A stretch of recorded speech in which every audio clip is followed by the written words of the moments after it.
Up, YouTubers? It is me, Henry, coming to you today with a Ultra Athlete deck profile. I really like it, and this is after they've gotten the new Secrets of Eternity support. So I will get right into it. 3 Slugger, no explaining, Armades of the deck. Don't stop this video yet, guys. I know I am not running 3 aces, I am running 2 because they got another control card, and I only have 2 aces. But it's still really, really good, so can't be run less than 2. 3 midfielder, because this is the card you normally want in your hand to normal summon with Stadium. You never really use the effect. 1 goalkeeper, because it can protect your UAs once per turn. It's got a nice 2800 defense as well. And a new card they got in the Secrets of Eternity packs, Blockbacker. What it does is when your opponent special summons a monster or monsters, change their battle position and negate their effects. It is a level 7. Another card they got in the Secrets of Eternity pack is 2 Playmakers. I am not running them, though, because they are level 8s, and I didn't want to run level 8s in the deck. You could try them. What they do is they lose 800 attack to give 800 to another monster. That's it for the UAs. 10 UAs. On to Lady of the Wastelands, because you have 6 targets. You have the goalkeeper, the midfielders, and the 2 aces. And it's really, really, really good in this deck, so I recommend running it too. To close off the monsters, I'm only running 13 monsters, 1 Redox, because I wanted another level 7, and it summons, discard it in another Earth, because pretty much all the monsters in the deck are Earth, to summon any monster from the grave. On to spells, there's 23 spells. 3 Stadium, because you must have Stadium in your hand. Searches your other UAs and gives them 500 once per turn, and it stacks. This and your 3 power jerseys are your win condition. Power jersey is amazing, must be run at 3. It can recycle itself, gives your monster 1000 attack, doubles damage inflicted, and when your monster destroys a monster by battle, can attack again and inflicts piercing. Only downside is the next standby phase that monster is still on the field, banish that monster. But if you return the monster, say you summon Slugger, equip Power Jersey, attack with Slugger, and then bounce Slugger for an ace, Jersey comes back to your hand. So it's got its own recycling effect, which is really, really, really good. Another card they got in the new Secrets of Eternity, 1 Turnover Tactics. If you have 2 or more UA monsters on the field, return as many monsters as possible back to their owner's decks.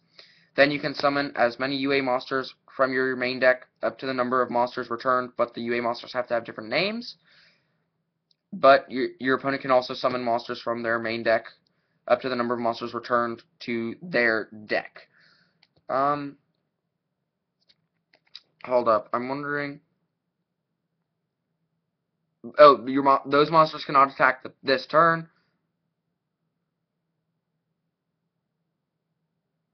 Also, this works well against against Shaddolls, because if they have their fusion out, since it doesn't go back to the main deck, they can't summon anything from their main deck. I'm testing it. It's a quick play spell. It seems like it would be really, really, really good. 1 Terraforming to get your field spell back to your hand as soon as possible. 2 Feast of the Wild level 5s to help unclog the hands, because when your hand's cloggy, it normally has level 5s in your hand.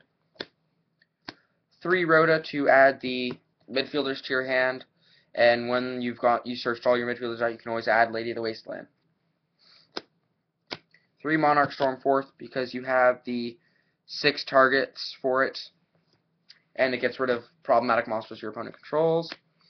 True Transmodify, because you can transmodify all your UAs, midfielder into Slugger or Ace, Ace and Slugger into Goalkeeper, Goalkeeper into Blockbacker. 2 Potted Dualities as my 39th and 40th card. Dig 3 cards into the deck and pick 1. 2 MSTs for back row, and 1 Regeki for monsters my opponent controls. If I had a 3rd ace, I would cut the Regeki, and I'm also thinking about cutting the Regeki for a 3rd MST. Onto the 4 traps, 2 Fiendish Chain over Breakthrough because it stops attacks. Yes, Breakthrough can be better at times. I might change this to 2 Breakthroughs, but currently 2 Fiendish Chains. And 2 Trap Stuns for when you're making the bigger pushes. Onto the extra deck. Sorry if this deck profile seems a bit quick, guys. But the good thing about this deck is that it doesn't truly rely on the extra deck. So it is pretty budget if you don't want to put a extra deck together or just throw one together. When Excalibur gets up to 4,000 attack, Blade Armor Ninja can attack twice. Your Emergency 3, Extron 101 Castel, pretty much staples in the extra deck. 1 Diamond Dire, destroy a card. Pappy, change battle position. Rhapsody and Berserk banishes cards from the graveyard. 1 Steel Swarm Roach for Cliff Horts. Dagastar Emerald to help recycle UA monsters back into my deck. And then that's it for the rank 4s. Onto the rank 5s. 1 Shark Fortress. There is a cool thing where if you Shark Fortress a Slugger, and the Slugger is equipped with a... Well, actually, if you Shark Fortress a UA monster, and that UA monster is equipped with a... with the UA equipped spell Power Jersey, it can attack up to 3 times that turn. And it's just insane. OTK for days.